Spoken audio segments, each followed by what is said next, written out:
got down on one knee while she's on the bike. Imagine you're on a bike and you look down and somebody's proposing to you.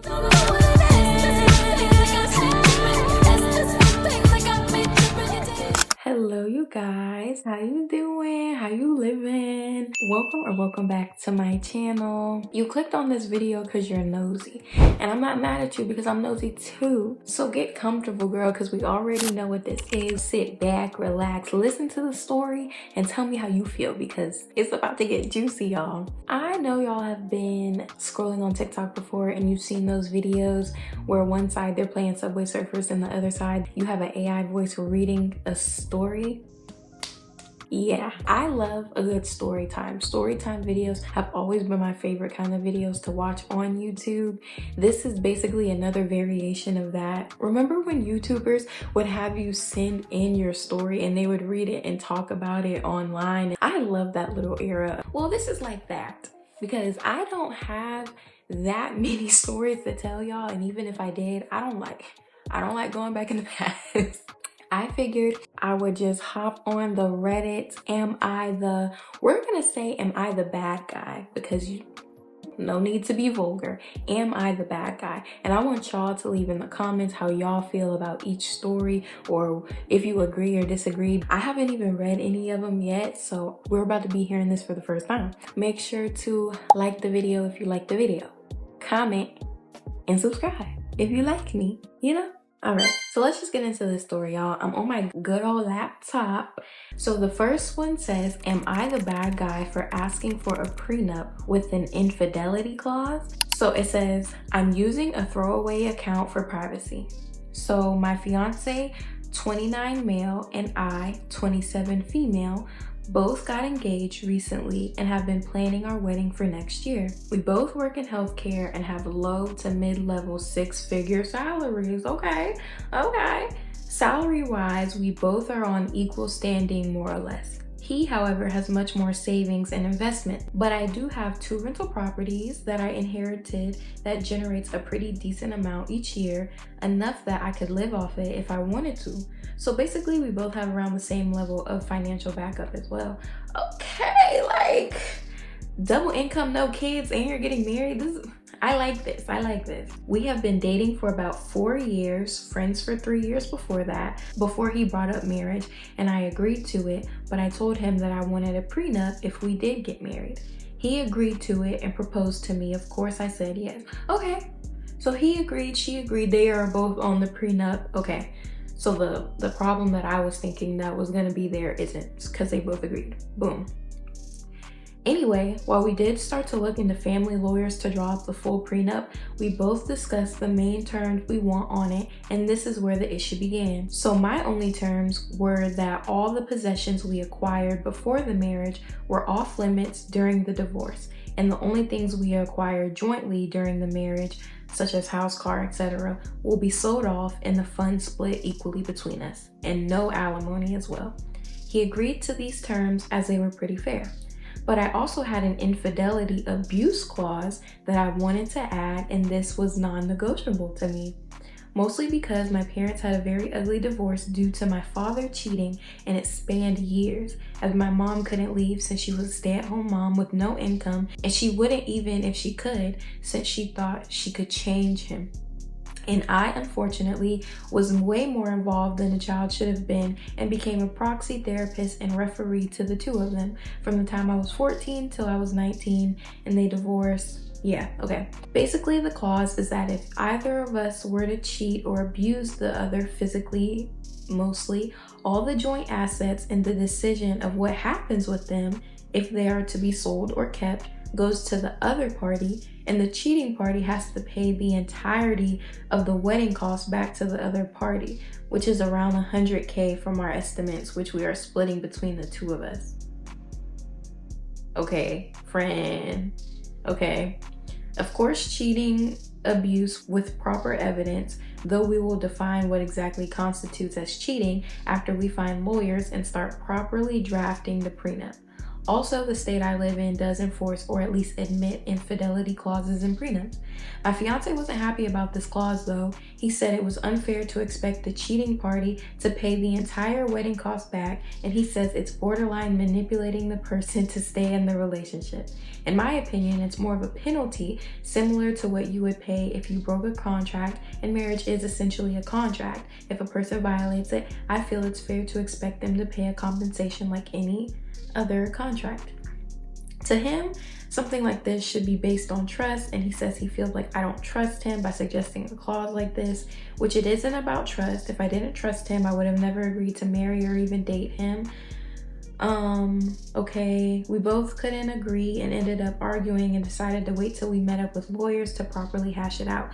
It's the first time we've ever disagreed so strongly on something, so I'm kind of at a loss here, and I'm kind of second guessing if I'm being unreasonable here and projecting too much of my parents' relationship onto ours. I'm certain I won't even have to use this clause, but having it there soothes what little anxiety I do have about marriage as a whole. Okay. So initially I thought the problem was going to be whether to have a prenup or not. So since that's not the problem, cool. I'm conflicted about this one because initially I feel more aligned with the man. If you are to have a prenup and have a cheating clause, I feel like her terms are just very harsh. Like, what did she say? The decision about all joint assets goes to the person that was cheated on, and they have to pay back a wedding that they both went 50-50 on. I don't think that's fair. I don't think that makes sense. I do agree that in theory, an infidelity clause, someone should have to pay something. Sure, if she were like, you have to pay a lump sum, or you do have to pay alimony, or you do have to do little things, I could see that. But that's basically saying you have to pay $100,000 and probably give up all joint assets, because likely the party who was cheated on is going to want to make the other party's life miserable. You would be paying $150,000 because you already spent $50K on the wedding up front, and then if you were to cheat, you would have to pay another $100,000. That's just way too crazy. And she said they made on the lower end of six figures, so it would be one thing if they were saying you're millionaires. Even then I would say $100,000 is crazy, but baby, I think her terms are just too crazy. But where I disagree with the man is he's saying, oh, you should trust me, it shouldn't be that big of a deal. Well, sir, why is that not your opinion about the whole prenup thing in general, right? I personally would never have a prenup. I just don't believe in prenups. But for people who do get it, and I do get the thinking behind a prenup completely, it is based on a lack of trust. It is based on a just in case. So if you understand having a just in case with all things financial, shouldn't you be okay with having a just in case in terms of that as well? I feel like he doesn't want it because he wants to keep his money. So he's gonna have a financial prenup because he wants to keep his money too. Because he knows that, you know, usually women in that case would get the better end of the stick. But he sees that in this situation, he could possibly, if there were to be a cheater, it probably, you know, statistically would be him. So I don't know. I don't trust his reasoning for it at all. Now all of a sudden you want things based on trust when you're getting a prenup in the first case, so why not just get the infidelity clause? If he said, I don't want the infidelity clause because what it entails, I would get that. But his reasoning is fishy. So now I'm like, girl, maybe you do need this infidelity clause because he don't sound like he knows. So the question is she the bad guy for asking for a prenup with an infidelity clause? No, she's not bad for asking for one. I just think her terms are too heavy and they should rediscuss the terms of it. That's my final say. Because based on his reaction, yeah, you need that infidelity clause. Let's see what the people have to say. Don't spend $100K on the wedding. I'm not gonna say that, because if you can, then do. It is a lot, like a lot, but if you have it and that's what you want, and y'all both want it, cool. This person said, I could see everything up until you said the cost of the wedding. Once that day is done and over, all the vendors are paid, no one should owe anyone for it ever again. It isn't a tangible asset. It was a big party you threw yourselves while making a promise. This seems like punishing him for your childhood trauma. The victimized person gets to decide the split on joint assets. It's fine. I don't even know if I agree with that, but a wedding is not an asset. I agree with that point. Like, the wedding, don't touch that. I do agree to a certain point that the person who was cheated on should get more of a say as far as assets go. Like, maybe they automatically get the house, or maybe they automatically get the car, or their pick of which one, or something like that. Or maybe they get a bigger portion of the selling of both of them. But to decide on everything is crazy. See, this is how I feel. This person says, it's going really far. I don't have a problem with the clause in general, but paying back the wedding costs, taking all the joint assets, you also need to be extremely specific about what counts as infidelity. You never want to assume your partner is the kind of person who will fake stuff and set you up for a payout, but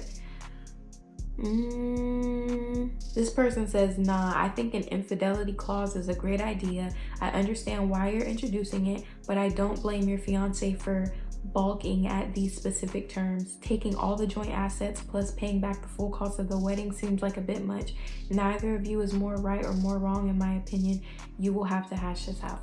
Yeah, that's my final say, you guys. She's not a bad guy for asking for one, but girl, you gotta be a little bit more serious with those guidelines. Paying $50,000 up front. If he cheats, he has to pay $100,000, and you get to take all that man's stuff.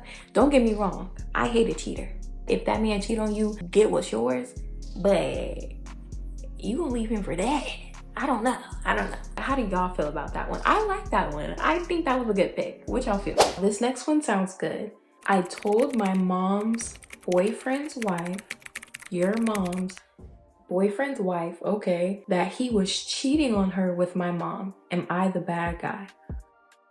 Girl, how old are you? Okay, so I, 18 female, and my mom, 48 female, have a pretty close relationship. She likes to date around and is not one for serious relationships. Okay, last week she called me and said her new boo has a wife. She was wondering if I would tell the wife that he was cheating on her. Wait, what? I thought about it for a while and agreed because I felt bad for the wife. Why wouldn't the mama? Okay, let me read it. She called me today to tell me that the wife was at work and I should tell her because she wanted her old boo to stop talking to her. I felt like it was the right thing to do to tell the wife, but my mom had bad intentions behind it. My mom gave me a script to tell the lady, so I called her work and got connected to her. This is where I think I am the bad guy. I name dropped my mom because the lady was asking questions and I feel like she had the right to know. Also, for calling her at work and ruining her day, she deserves to know who he is cheating on her with. After I got off the phone, I told my mom what happened without telling her I name dropped her, but I know she is going to find out and I will be in for a mess. Am I the bad guy, or did the lady deserve to know her name? I feel like my mom is acting like a homewrecker and she deserves the implications of that. Okay, so is she the bad guy for name dropping her mom? I'm confused. This one is taking me for a loop. Even if the daughter name drops, will the wife know who that is? Will the wife be like, oh, that girl? I don't know. The mom is messy. The man is messy. The sister messy. You a little messy. Like, y'all all just kind of messy. I don't know how to feel that one. I don't think they have a close relationship because this sounds tumultuous. Your mom told you to tell her. Why is a child, I guess she's 18, but still you're a child. Why as a child do you know about your mom hopping place to place with married men? I think that's just too much to know for an 18-year-old. I don't know. Let's read the comments on this one. This comment says, you should read the book Adult Children of Emotionally Immature Parents. You and your mom don't have a healthy relationship. She's almost 50, acting like a 15-year-old, and you're doing her bidding as a flying monkey. Your mom is allowed to not want a serious relationship, but it's not okay that she's a homewrecker who then recruits her teenage daughter to do her dirty work. You need to stay out of your mom's business, work on yourself, and evaluate y'all's relationship. Focus on yourself. Your mom's not behaving like a healthy adult, and I strongly suspect that she never has and is more the BFF type mom than someone who's actually a parent. You're 18, time for you to stop participating in her nonsense and become a healthy adult. Boom. That's how I feel. What this commenter just said, that's how I feel. Because this is all just messy. Like, I don't have a strong opinion. This is just messy.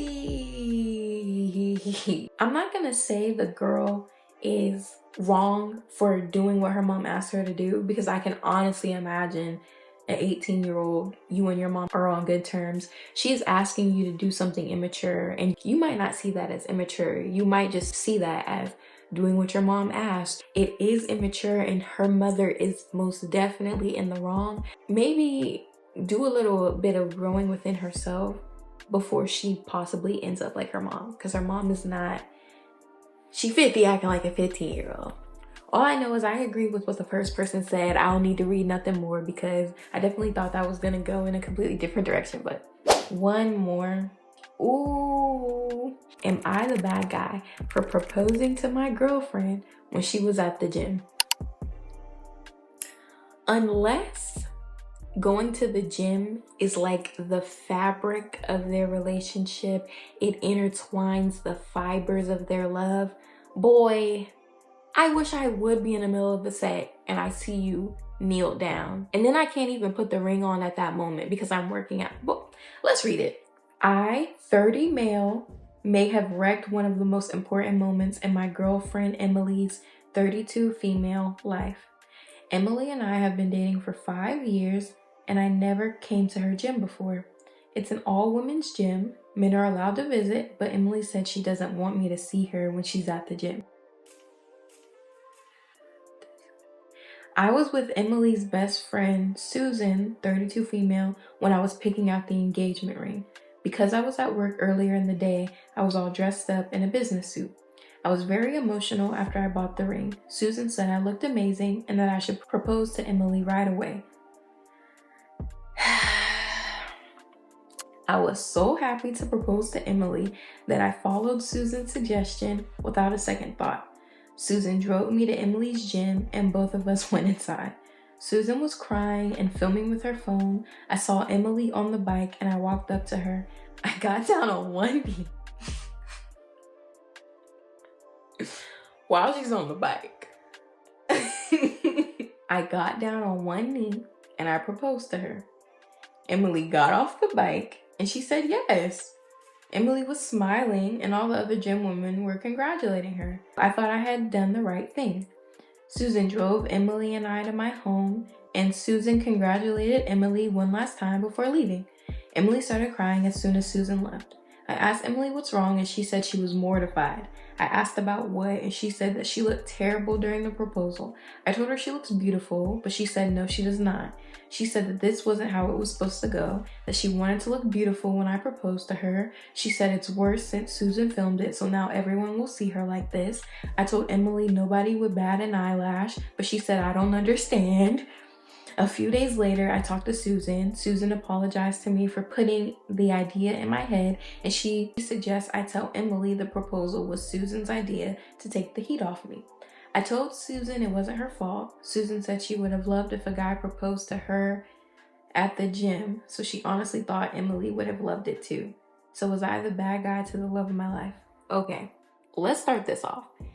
Emily said at the beginning, matter of fact, run back the clip. Men are allowed to visit, but Emily said she doesn't want me to see her when she's at the gym. Emily already said she doesn't want him to see her while she's at the gym. If she doesn't want you to see her at the gym on a regular day, why would she want you to propose to her there? And y'all have been together 5 years. You're telling me in 5 years, 5 years together, she's for surely told you the way she wanted to be proposed to. I don't think he listened, because if you didn't listen to her saying, I don't want you to see me at the gym, you clearly weren't listening to how she wanted to be proposed to. Like, are you serious? She was on the bike, y'all. She had to get off the bike to say yes. Like, imagine you're on a bike and you look down and somebody's proposing to you. I would be mortified. And Susan, I'm looking at Susan all kinds of ways because girls talk about that. If Emily didn't talk to her man about the way she wanted to be proposed to, I know she talked to her best friend. But then you, sir, you're a 30-year-old man. You should know your woman. You're in a suit. You are in a suit. Y'all, he's in a suit. He's in a suit. And she's in gym clothes. You did her so wrong. 5 years and you could not even listen to her request. Even proposing back home at the crib while she was still in the gym clothes would have been better. Still would have sucked. Still would have been terrible. But even that would have been better if you were so excited. Like, you couldn't have waited 30 more minutes. Surely she's not at the gym for hours. Yes, you're the bad guy. You're really the bad guy. You and Susan. I don't even need to see what these people said. But let's see. Emily says she doesn't want me to see her when she's at the gym. I mean, she said she didn't want you to visit, but you decided filming your proposal there while she was working out was a good idea. This guy said, come on, seriously, man. Your girl said she wanted you to not see her at the gym, so you said, hold my beer. And at her friend's suggestion, not only did you propose right away after getting it, but at the place where she wants for her not to be seen. Come on, bro. If this is real, you have some serious making up to do. Right? Yeah. Don't let Susan suggest not near one another thing. Susan, if you're still invited to the wedding, you're not picking a dress color. You're not picking a setting. You're going to have nothing to do with the honeymoon. Don't ask Susan nothing no more. I'm praying for Emily. That's all I got to say. What y'all thought about that one? I feel like for most of these, is there any nuance to these? I feel like the first one, maybe we could have some differing opinions. The second one, maybe. But this one, for surely, you're the bad guy. But thank y'all for watching this. This was really fun. I like these. Comment below how y'all feel. Comment below if you like these kind of videos. And I will definitely do more. And I will see you in my next upload.